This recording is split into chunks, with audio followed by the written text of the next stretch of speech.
Hi everyone, welcome to Membership Voice. I'm Kero O'Shea, the coordinator of The Voice and host for our webinar. Today we have Growing Your Club, the new virtual version of the Yass recruitment model presented by Judy Ford, co-membership chair of the 9705 Super District. A little bit of background here. I first met Judy Ford 5 years ago when she came to Perth to present on the original Yass model.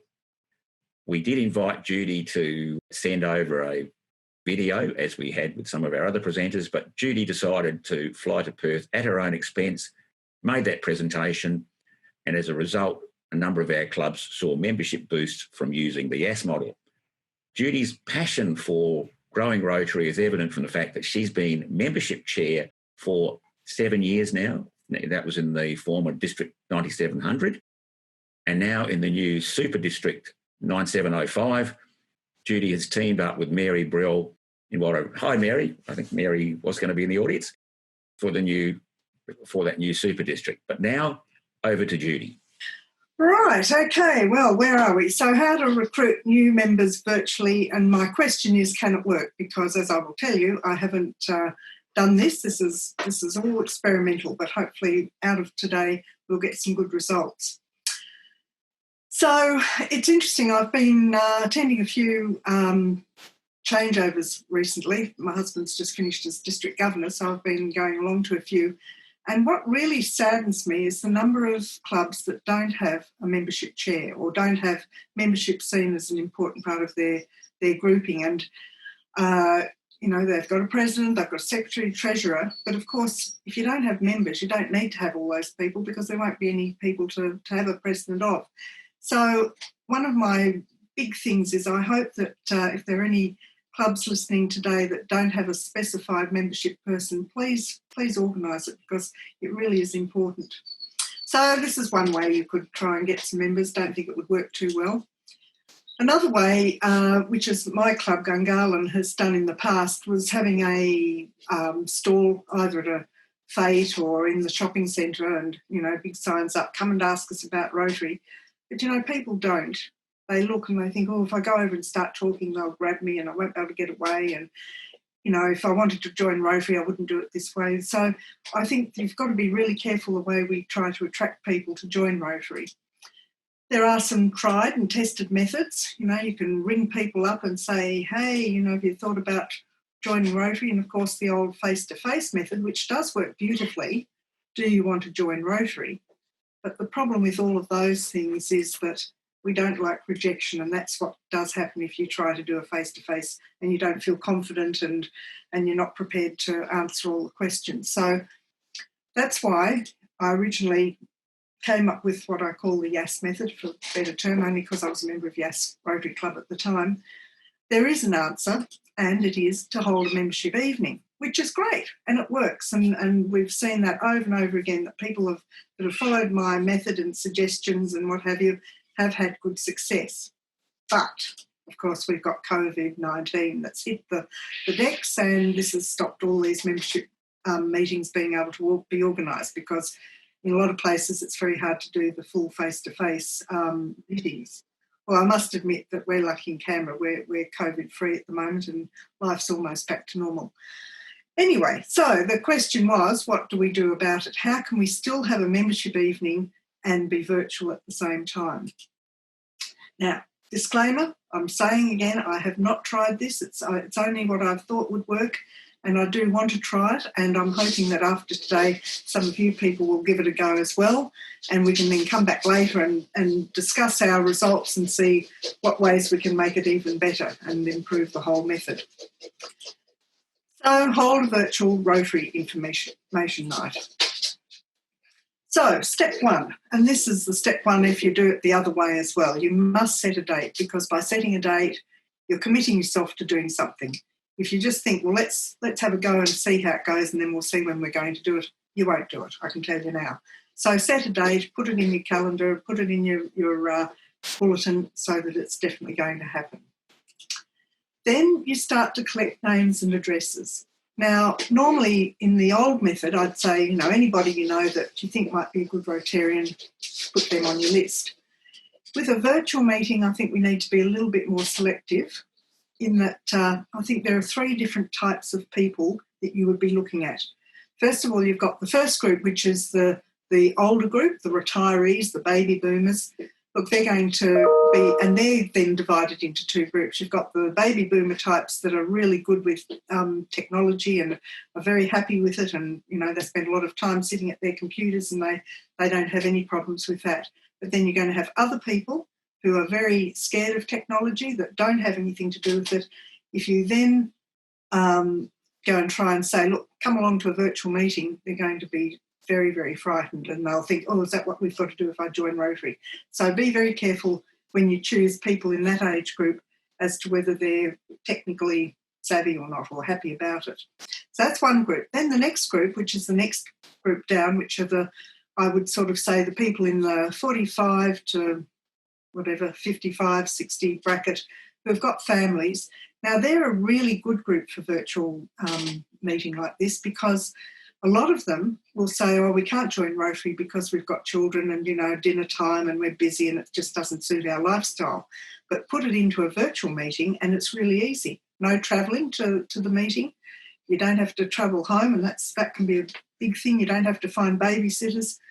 So it's very easy for them to join a virtual meeting, and so I think you've got a new lot of people that you can invite to Rotary. And hopefully then once they've joined and got to know what Rotary's all about, they'll find ways to get around all the other problems that they used to put forward beforehand. So I think they're a really good group, and that's where I would be really focusing. People that you might have not asked before, you might be thinking now you can ask to come to this meeting. The third group are your millennials and your Gen X people. And they're an interesting group because you'd think, wow, yeah, they'll be right into it.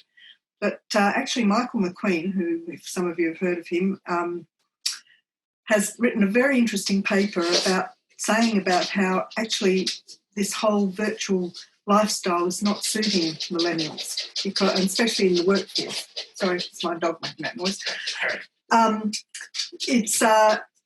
It's because, for a number of reasons. First of all, they don't like meeting face to face in a virtual world as much. They prefer to use messaging and social media. They've got, they're a little bit more pulled away from being right in your face all the time. So they don't always like the virtual Zoom meetings, that sort of thing.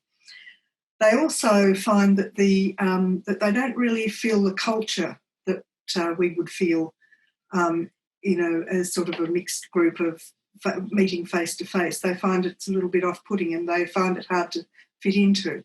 So anyway, if you're going to ask younger people, be prepared that they may not feel that that's the best way for them to come into Rotary. Keep that in mind. Of course, there's always an exception to the rule. All right, so you've collected your names and addresses and you pass those names and addresses through to your president, because the next step is to send a letter from the president, and I don't mean that one.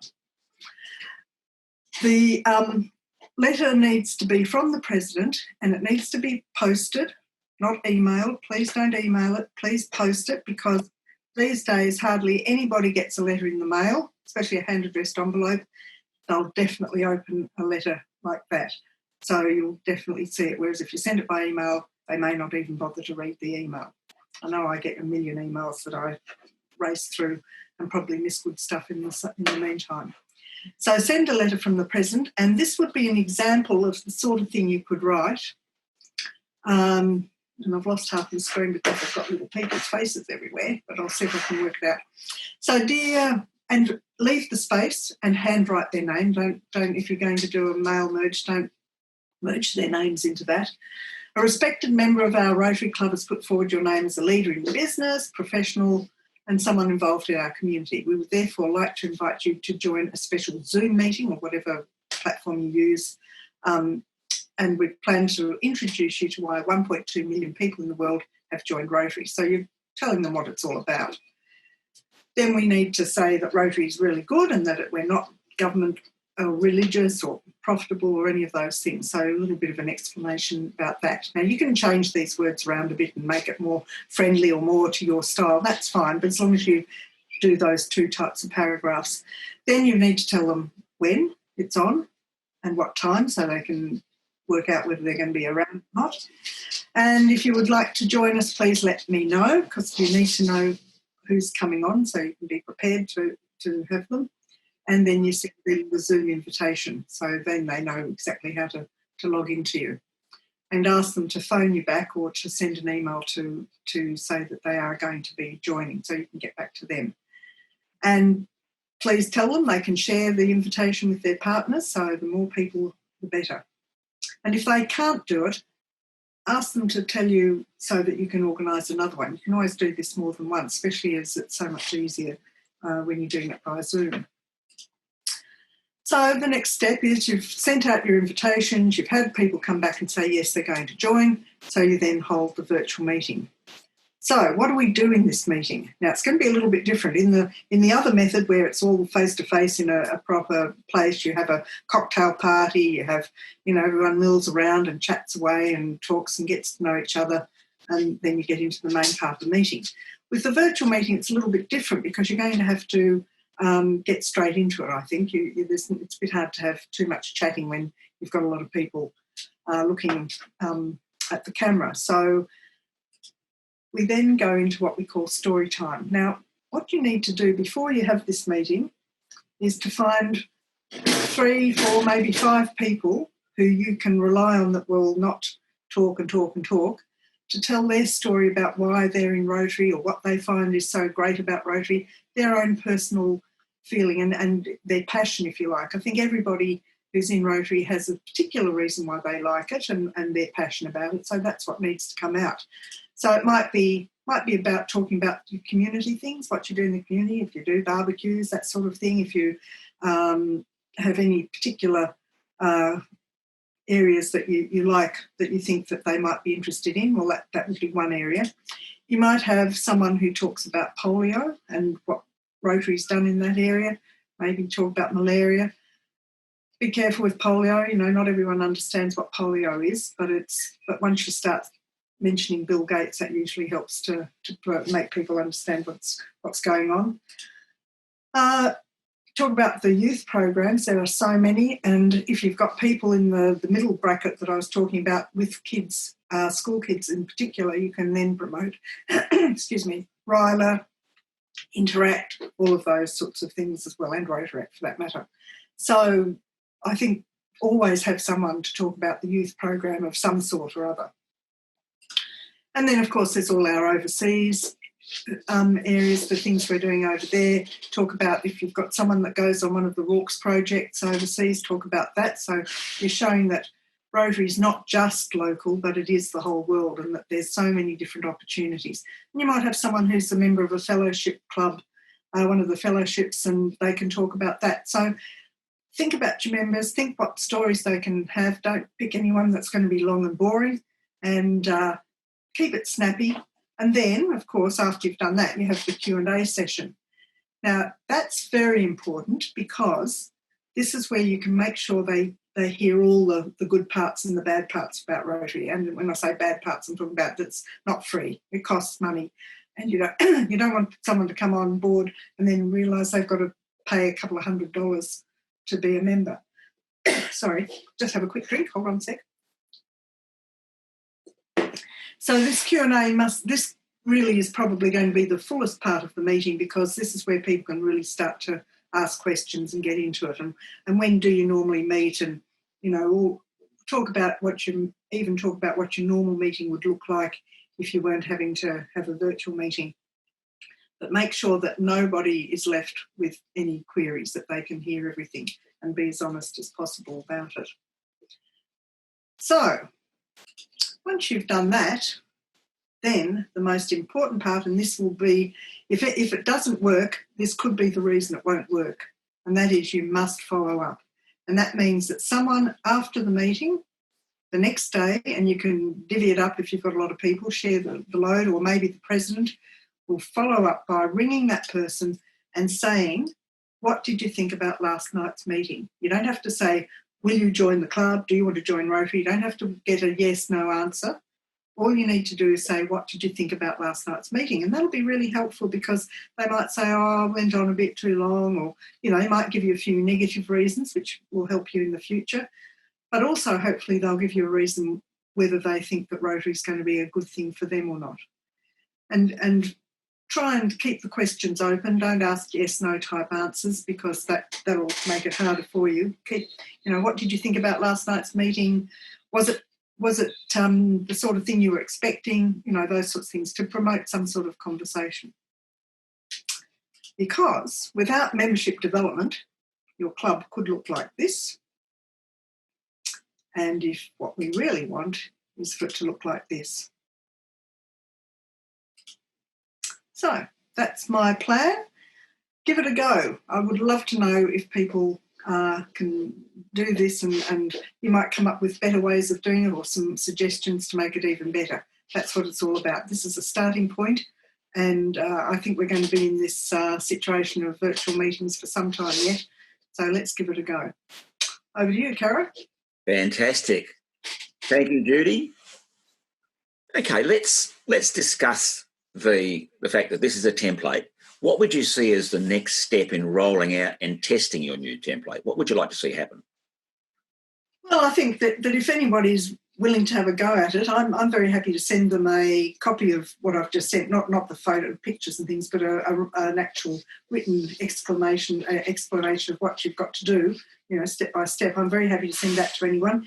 You've got my email address there, so drop me an email and I will return the step-by-step plan for you, and you can have a look at it and talk to your club and see what they think and give it a go.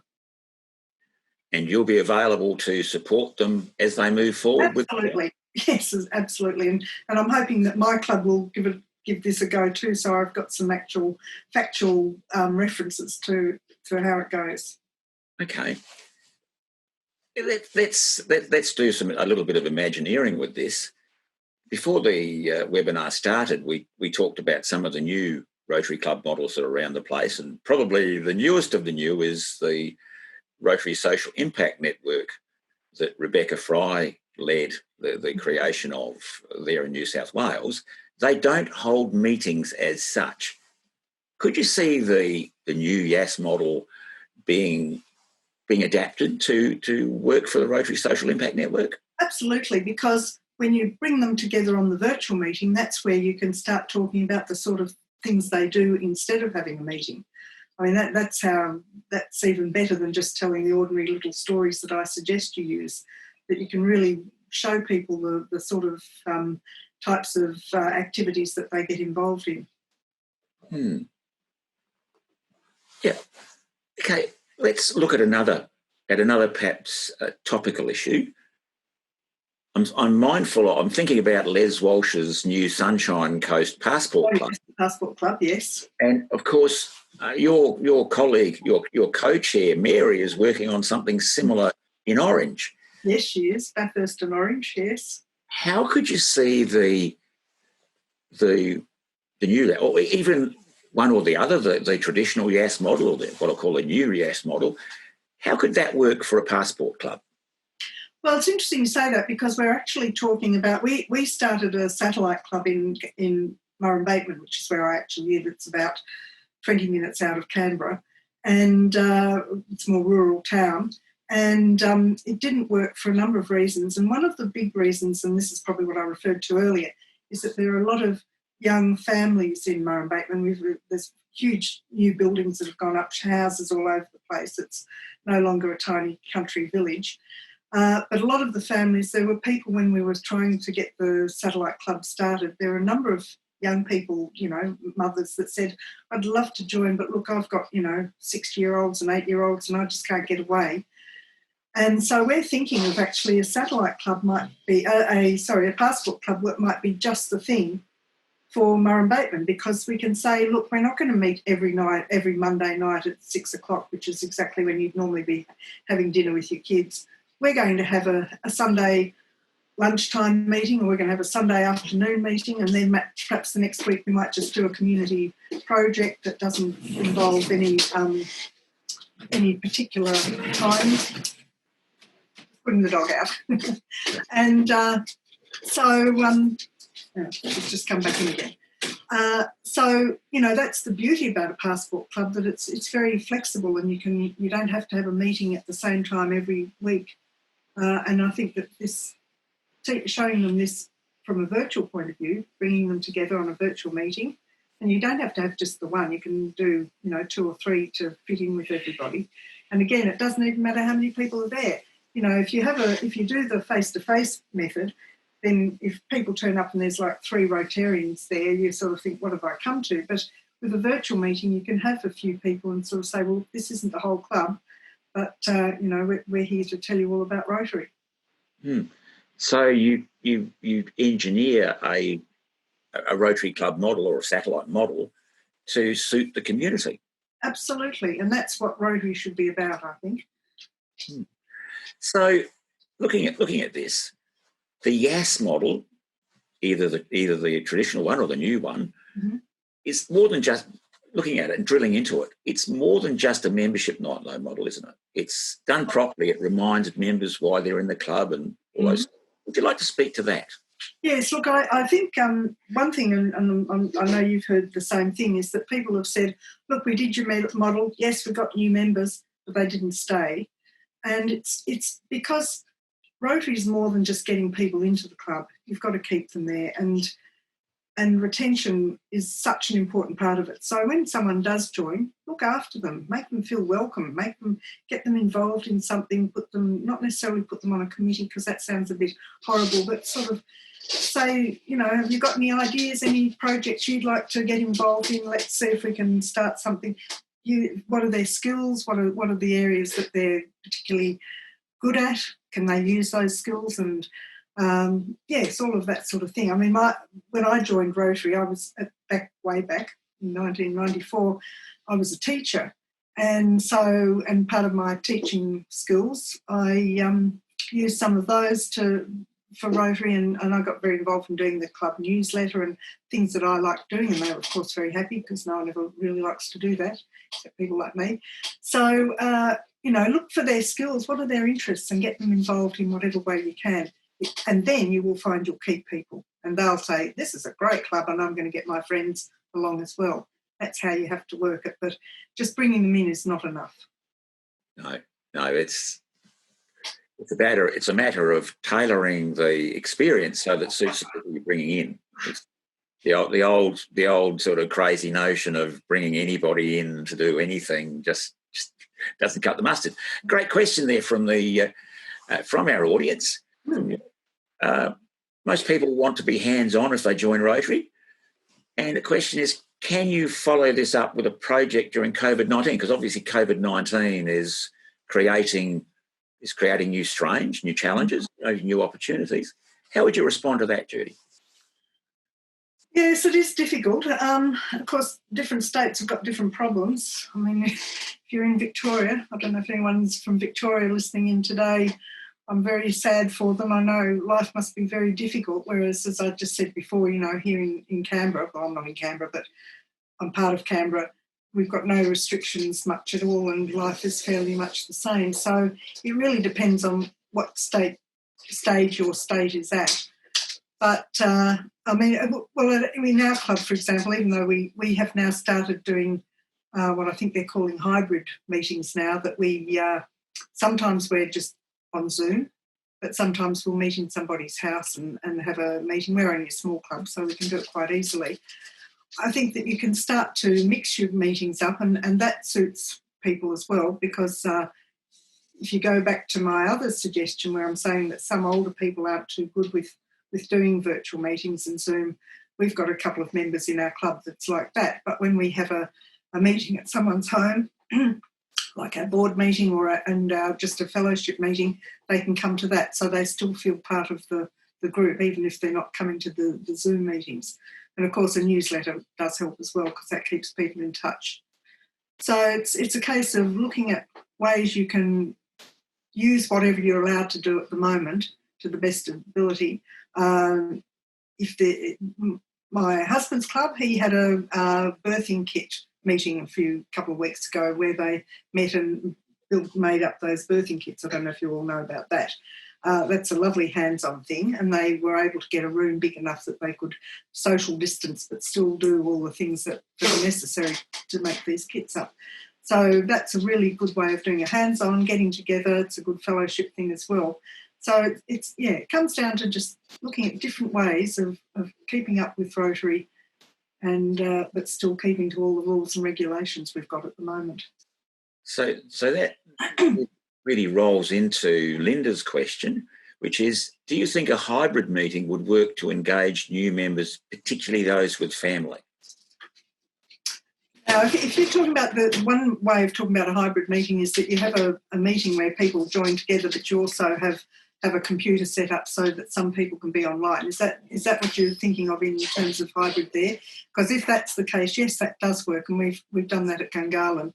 We had our changeover. In fact, we did that. We had it at a person's place. We were still a bit limited. I think we could only have up to 20 people in a room at once, so we were limited to how many people. So we couldn't have all the normal people we would invite to a changeover. So we set up a computer and a camera, and people came online and joined in that way. So there's no reason why you couldn't do that for some of your meetings as well. Fantastic. Thanks, Judy. Looking at the two models, be it the traditional Yass model and the new Yass model, Yass has developed a degree of fame from this model. How would you utilise those models if you had, and I'm not so much thinking of a hybrid meeting, but a true hybrid club that had some meetings online and some meetings, in other words, they maintained a sort of a certain purity of meeting where some were online, some are face-to-face. How would you manage, the either the face-to-face Yass model or the virtual Yass model in that situation? Well, I guess if you're able to meet back in the normal way, then the original Yass model would be the better one, because you can really talk to people and I think a face-to-face meeting is always better than a on-screen meeting. So if you can do that, then I would say that's a better way, except going back to that middle group of people I talked about who just find getting away all the time is difficult. But if you could still invite them to your face-to-face meeting, but assure them that you don't always have to come to Rotary, don't have to travel there, that we will also have Zoom meetings at time, and I think then you'll find that they'll be happy to join. So I think that moving forward, I hope that a lot of clubs will now consider not just going back to the traditional meeting methods, but to incorporate virtual meetings as well, because that's going to open up all sorts of ways of bringing in people, and moving to having meetings at different times, not always at the same time in the same place. That way you can again bring different people into your club. Thanks, Judy. Going back to some of the things that you covered in your presentation, and I enjoyed hearing the concepts of Yass again. Let's focus on this issue that a lot of clubs are pretty focused on, and that's attracting young members. Could you just look at that for us, please, in terms of using either model for, say, specifically attracting young members? How would you do it, and perhaps when would you do it? Okay, I'm not sure I've got all the answers for that. I think that we all have a little bit of trouble attracting the really young people. I think this is where Rotaract is now coming into the fore, and it's becoming really part of Rotary. And I would say that if people are looking to attract younger people into their club, they need to start by looking at their Rotaractors and seeing if they can get some of them to come along to the club. So I think that there's also some of the youth programs, and if you've had students going overseas in the exchange system, look at their parents. I mean, they're of an age probably that they can get away without having to find babysitters and that sort of thing. So starting to look at people that have got a bit of a connection to Rotary rather than coming in totally cold is another way of bringing people to some of these meetings. And certainly a face-to-face one would work very well there, because you can really talk to them and talk about how they found their time with an exchange student, whether it was their child going overseas or they had one of our exchange students come and stay with them. So it's really, I mean, I don't think I certainly don't have the magic pill for bringing in young people into Rotary. It's not easy. My experience with young, and I'm talking now about people in their early 20s, I find not always as reliable as you expect. You know, this generated, well, the millenniums really are the ones that can be a little bit hard to work with, because they'll say they'll do something and then they go off and do something else because something else has come along that's a little bit more exciting. So you've got to be prepared that if you do bring young people into the club, don't expect them to be perfect Rotarians. Thank you, Judy. Looking at the thing that you highlighted early during the presentation, it was a question I was going to put to you, and that's about the criticism of the Yass model, because people get out there, use the Yass model, recruit members, and then those members don't stay. And you covered that one. Is it fair to say that before a club goes into membership drive mode, that it would be a good idea for the club to work out just what sort of members would be a good fit? Absolutely, yes. Yes, because, look, if you've got a club that's, you know, the average age is well into their 70s, then you're silly to start trying to get in people in their 20s and expect them to join. You know, you've got to look at your club and say, what is my mix now? And then the other thing you need to do is just have a think about how you what you expect out of your club. We actually in Gungahlin, we just did one of those surveys. I think the questions are put out by Rotary International. It's worth, you don't have to do it in a very exact way, but just to go through some of the questions and say, look, you know, are you happy with the way we do this? We looked at, for instance, our badges. Did we want to change our badges? You know, just little things like that. If you go through the list and start thinking about what you're happy with, what you're not happy with, where do we need to make improvements. Often you don't talk about these things in your meeting, people just think it. But if you have a meeting where you get the opportunity to discuss these areas, then you start to build a bit of a picture of where you're going and maybe some changes that need to be made, and that way you'll feel more confident if you're going to bring new people into the club, because you know that you're working in a good way together. So, in other words, you've actually got an ideal Rotarian that you're looking for to invite into your club, so that they are more likely to stay. Yeah. Yes, and for that reason, if you've got plenty of people that you can ask, I mean, that's good if you have, then maybe have two nights, one for one group of people, one for another, so that you start to, so that if you do invite younger people, they're not feeling that they're the only ones. If there's a few of them, well, they might feel more inclined to take the whole thing on.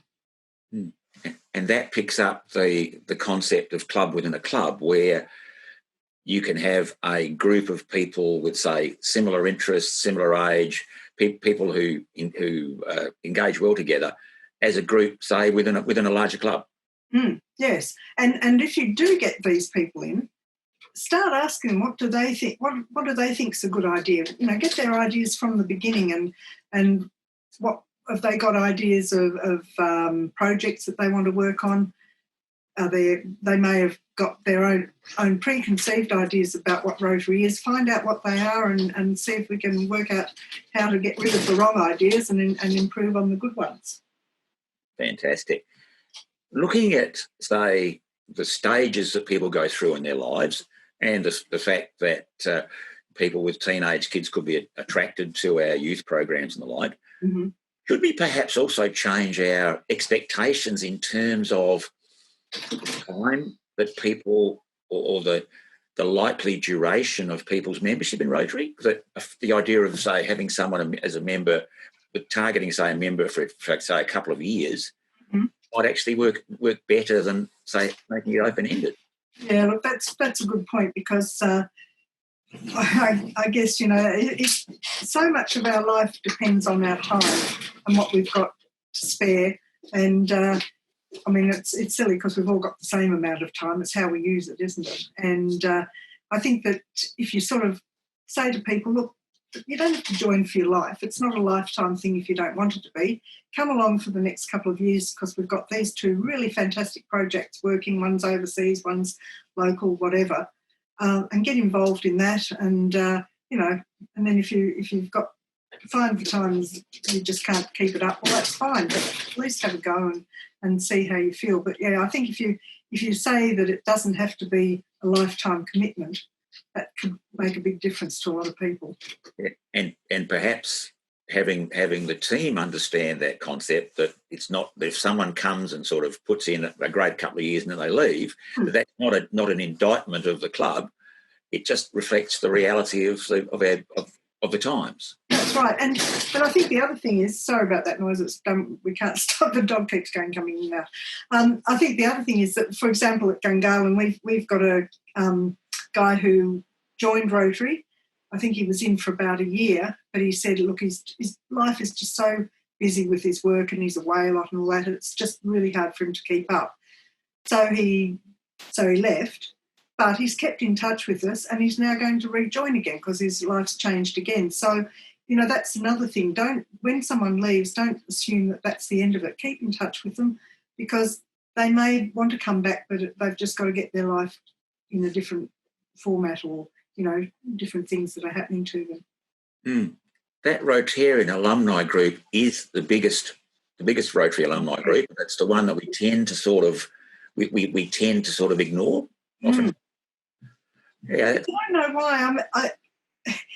Going back to my profession work is I'm a professional fundraiser. So one of my big things is collecting names of people, and because obviously we go to them and ask them for money in charities. This is a charity, and collecting names of people and their addresses and keeping in touch with them is such an important part of our whole way we do things.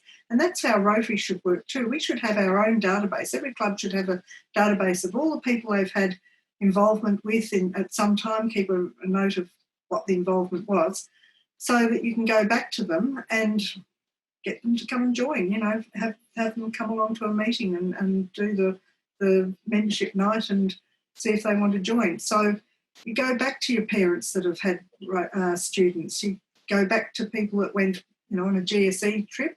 They're not around anymore, but the people that went on GSE trips are now well and truly into their adult life, and I'm sure that some of them would be happy to come back and join.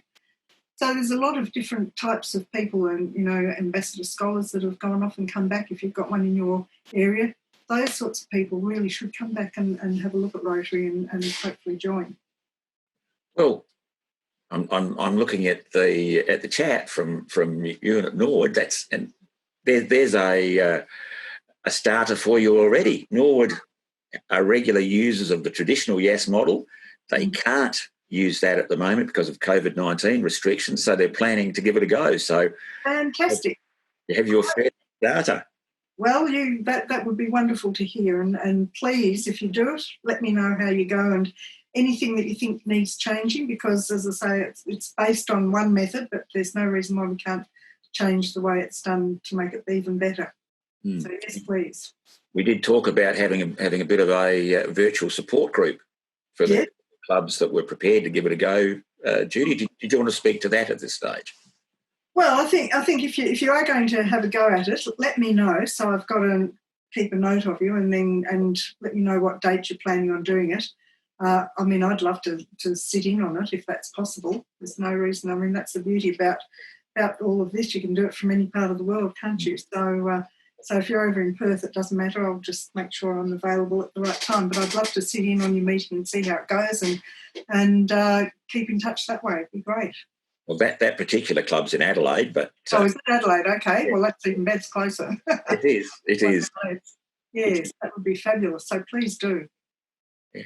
There's another question here from Melody. Past Governor Melody has a habit of coming to these things and yes. Hi, Melody.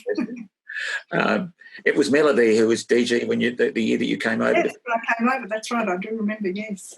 Now, what Melody is suggesting here is, in that astute way that she plans things, she's suggesting, and run this one past you, well, it'd be good to have the Yass recruitment event, either traditional or virtual in the lead up to a major public event, and she cites the Jacaranda festival that Applecross Rotary Club runs as an example. Mm. You reckon that would be like, say you have this major event that the entire club busily working on it, that having your membership event just prior to something like that would actually... Yeah, I think that's a fabulous idea, because then you're giving them something to actually coming into. It's not just, and now we go back to just ordinary mundane meetings, that you're building up to something, and they can see Rotary really working at its full potential. So, yeah, fantastic idea.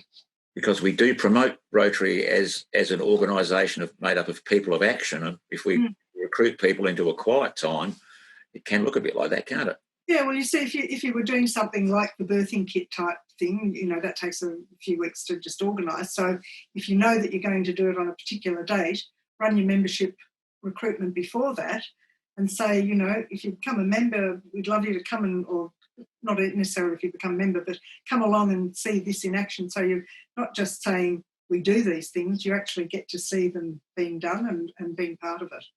So, yes, follow up. That's a great idea, and I think I might remember to make mention of that in the future when I talk about these things, whether it's online or normal. Yeah. I think it certainly sounds like a goodie. Let's swing around to the thing this thing that's overhanging all of our lives at the moment is creating disruption and misery and all that. COVID-19, the pandemic. It's changed our world somewhat, understatement. And it's certainly impacted Rotary clubs. How do you see COVID-19 as a disruptor and as perhaps the creator of opportunity in terms of things like membership nights and recruitment models? Look, I think, obviously our life has changed a lot, and I think we'll always be aware of, for a long time anyway, keeping distance when we're shopping and all those sorts of things. I think it's opened up a great thing, because I would like to think, like, I travel to get to my Rotary meeting. It's about a 25-minute drive into Canberra. It's along a country road which is littered with dead kangaroos all the way, so I don't enjoy coming home at night and having to keep my eye open for kangaroos and having huge trucks on the back. So to have a virtual meeting every now and then, or even if it was every second meeting, would be fantastic for me, because, it just cuts down on the travelling. So there's a number of reasons why I think that people will keep up this virtual meetings going, even maybe it might be just for their board meetings perhaps. But I think we are really moving into an area where it will become part of the norm. Although I think people still want to meet normally as well. Okay. Picking up on that, recently had a great conversation in a webinar with past District Governor Tanya Lowry from the South Island of New Zealand, and one of the points, and Tanya is this year is the learning and development chair for her district, and one of the things that she's promoting, because she has a very hands-on focus. She had some great things in mind in that regard for her conference. One of the things that she's promoting is individualised learning and utilising time at Rotary meetings when people have committed time to Rotary to do more learning about Rotary, because she's saying that one of the things with new members is sometimes they come in and they'll look and they'll leave without ever really understanding what this massive network, this massive movement made up of all these wonderful causes, what it's all about. Would you see that as being... Yes, we're very good at using language that we think is just normal, and people think, what are they talking about? And then, of course, you feel stupid if you ask, because you think maybe I should know, and there's nothing worse than being in that situation. So, yeah, I'm all for doing bits of Rotary learning, and there's no reason why you couldn't have one meeting every now and then that's just purely on talking about parts of Rotary that a lot of people don't even know exists, and things like how does the foundation work, all the various areas there, and how do you get grants. I mean, some of that's really complicated, and if you've got someone that can explain all that to them, then people feel more comfortable. They don't feel stupid if they don't understand what some of the terminology means. What's the structure of Rotary International? I mean, that in itself can be a bit of a mystery. And where's your money going? Well, that's where we need to find things out. So, yeah, I think that's a great idea to concentrate more on parts of Rotary and let everyone know. And if you've got new members, that's perfect timing for it. Mm. Looking back, your District 9705, you and Mary have launched a fantastic initiative with your monthly speakers. Yes. I suppose there's a bit of ego tripping involved. No, we're very pleased to have you next week, for sure. Not so much looking at sort of next week, but last month you had Michael McQueen. Oh, he was fantastic. Absolutely wonderful. And I suppose the Dorothy Dix question is, would you recommend that everyone played that video? Absolutely. And look, it's the beauty about it is you can make that your meeting, and if you're meeting virtually, perfect, because you just put it up on screen, except you do it in a better way than I did today. You make sure you worked out what to do. But yes, I presume that's still up on, I hope it's still up on our district website for you to download.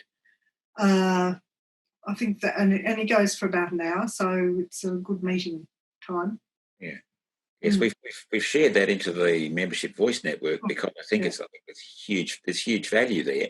Yes. Okay, drilling into Michael McQueen. What are some of the concepts? And I appreciate this is one you could talk about for a very long time. But some of the key things, the key takeaways from Michael McQueen that people could use relative to their membership drive process to spruce things up and modernise it. Yeah. Yes, well, I mean, he talks about people not. I'm just trying to remember some of it. Actually, he talks about people not doing the same thing all the time. To look at having to make changes because the world's changing, and if you don't make those changes, you get left behind.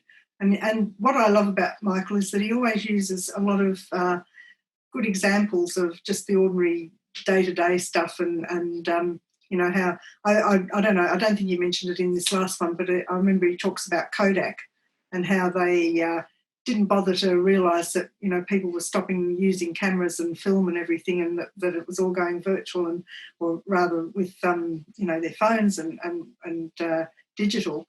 And they just ploughed on, and then suddenly, no one was buying their films anymore. No one was having their negatives made into photos and that sort of thing, and they got left behind.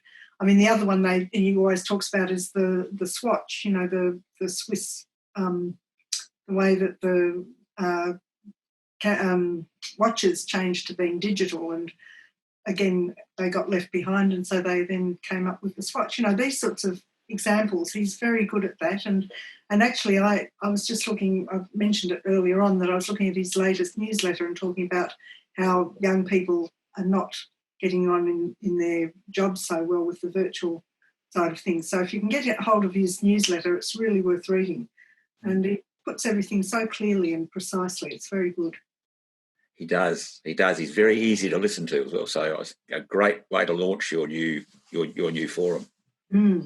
Absolutely. So, and we've got some good people coming up. We've got Caro next week, so he's our August person. September, we've got Les Walsh from, I think he's in the Rotary Club of Gold Coast, or one of those clubs up there.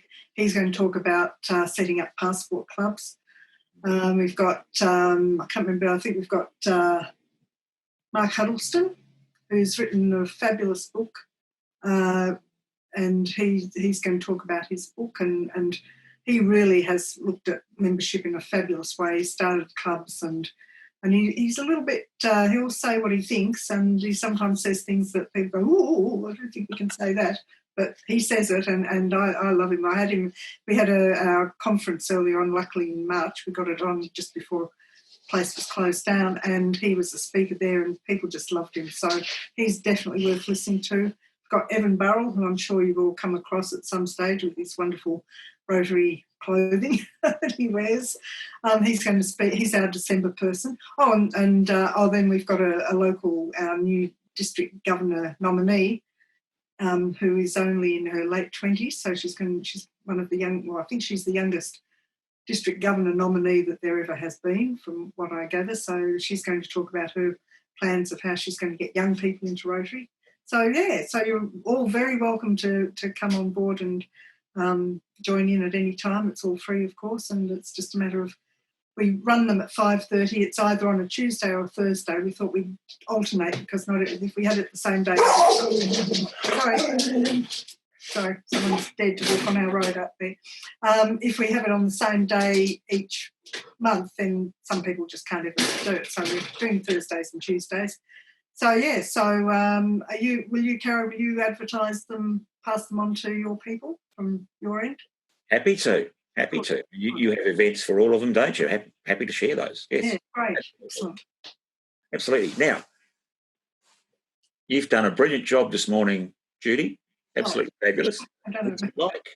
Would you like to sort of sum up or to, perhaps make a final point about the importance of? Yeah, all right. Well, look, I think I think the main thing is that what it really all comes down to is that we've got to we're in a certain situation, we've got to make the best of it. So if you can't do what you normally do, let's look at different ways of doing things and see if we can take one way and turn it into a way that works for us in this virtual world and this COVID world and what have you. And really, I think that there's going to be a lot of really good stuff that comes out of it. There's a lot of bad stuff, of course, as we all know, but, things happen and you've got to look for the good stuff and make the best of it.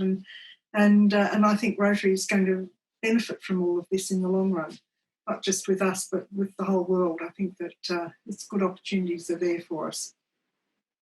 I think so too, and I think while we have dedicated folk like you beavering away at this on this membership development project, Judy, I think that membership is going to be in good hands, but we do need to recruit more people to the cause. Indeed, yes, we've got to get up to 2.1 million in the world. Absolutely. Wouldn't it be great to get that up from that 1.2 million number? Now, at this stage, folks, this is where we invite everyone to unmute, because I think Judy has put in an absolutely fabulous presentation and has dealt with the Q&A marvellously, as she always does. So at this stage, I'm going to invite everyone to join me in a round of applause for our presenter. So if you would, please. Thank you very much. Marvellous job, and thank you for doing that. That's just absolutely fantastic.